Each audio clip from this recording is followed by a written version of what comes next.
Hello, so this is the engine reassembly and some of the things I'm going to point out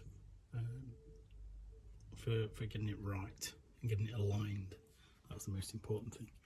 So at the moment I've got the distributor drive gear in place that has a couple of shims in, and they do drop out, but I'm going to leave that in there for now.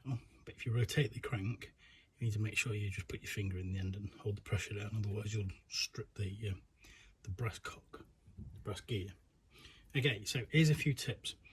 Always make sure that the dowels in the saddles go into the holes in the bearings. You don't want to clamp it up with them misaligned, otherwise you'll just destroy it.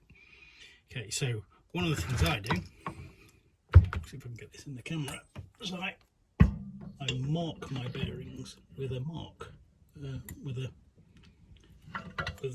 pen, so I know exactly where they sit when I offer them up to the saddle. So what I'm going to do now is drop this in place and then see if we can. I've got the con rods on at the moment, not necessarily something I do regularly, but it was only a bearing inspection on this, wasn't a full strip and rebuild. So when it sits in, it's not down at this point because they're not in the dowels aren't in. But as you can see here, see that's part of the oil system, the oil journal, and that needs to go level with the crank, and that at this point that will sit horizontally where my mark is, and it should drop in. It's not going in because the others are out. So this one here should be there, and that one also. Move it round until you find it, and it should drop straight in.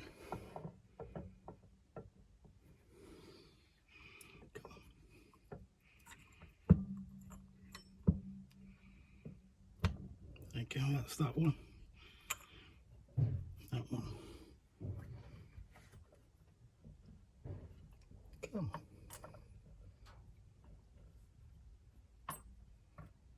on. There we go. Interesting. That wasn't square. Never mind. So there we have that in place. I always oil them when doing crank assembly. Just oil them before they go on. I don't necessarily use grease. Oil's enough just to get it going.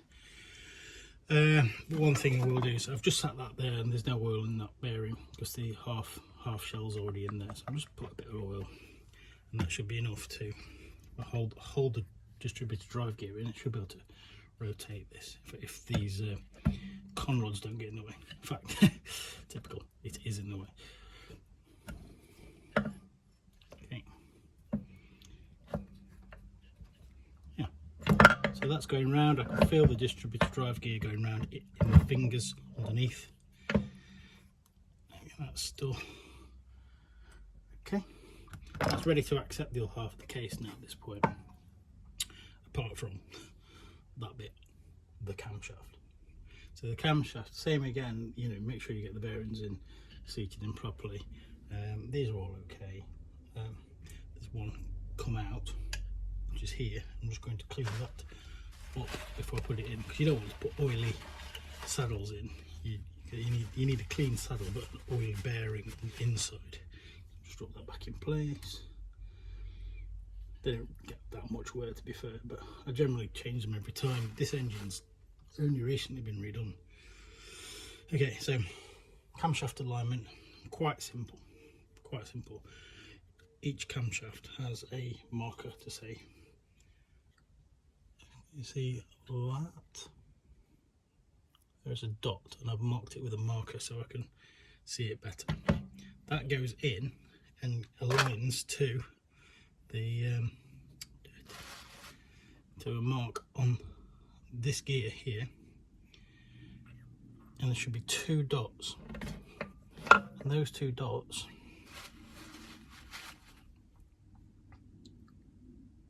line up with the single dot, and it just fits in the middle. I'm going to rotate this around a little bit. Just find it. So the woodruff key actually is on the opposite side.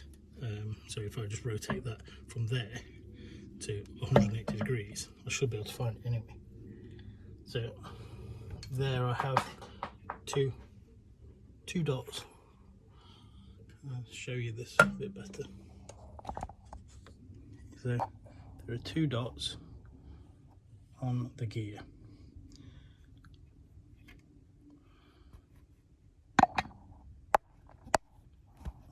There and there. They're the 2 dots. I don't know whether you can see them. You can see them better now, look. Okay, so now all I've got to do is get the camshaft to line up in those 2. So if I always mark with a marker pen or something so I can see, but because it's tricky. So there's that one there and that one there. So the more marks you've got, the easier it is to see, of course. I can't see this actually with my naked eyes. I can see it on the camera. I can't actually see it very well. I need my glasses on. So yeah, let me just put this back in the holder. So what I'm going to do now is line that up.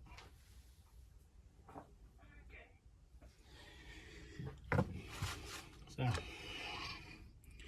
camshaft. So I'm not going to drop it in fully because it will stop it from moving. So I'm going to try and get that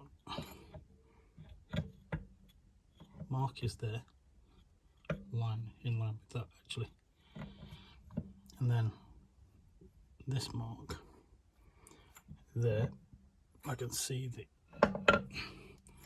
those 2 there. Just rest that here. Make sure these aren't in the way. Okay, so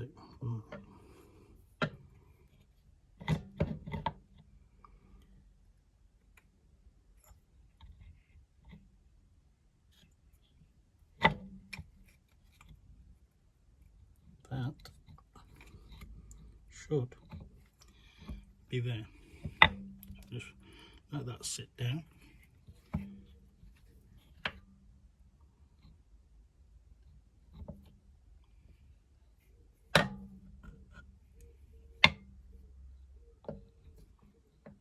Okay, so just to prove that that's in place,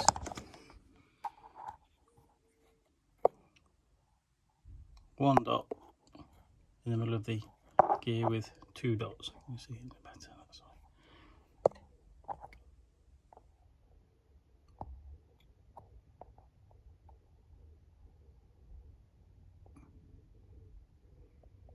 Okay. There we go. Not quite there actually. Another play.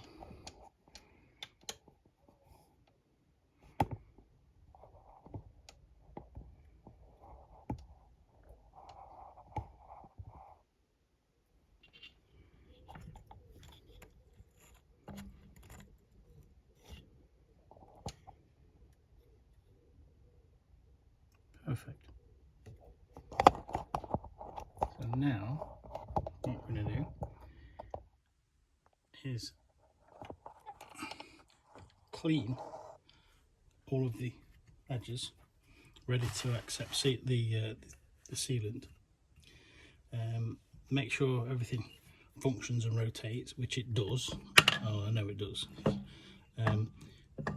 Maintain pressure on the distributor drive, otherwise that's you'll strip this gear. Before you assemble it though, I would put in the shims on the seal.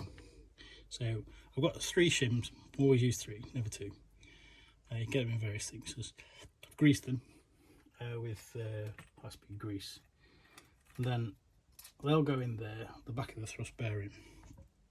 Remember to put this rubber out, not metal out, and set that into the cavity there, and that is ready for the other side to bolt on. So here's the thing, once you want to bolt the other half on, you need to put the cam followers in. The cam followers, those that sit in there with that push the valves, will drop out. So what you need to do is move the whole thing at an angle so that you can offer it up at, 30 to 45 degrees and they won't fall out. That's the easiest way of doing it. So yeah, so I'm going to pop a bit of oil on this camshaft, just on the bearings so that it rotates, and then offer up the other side of the case.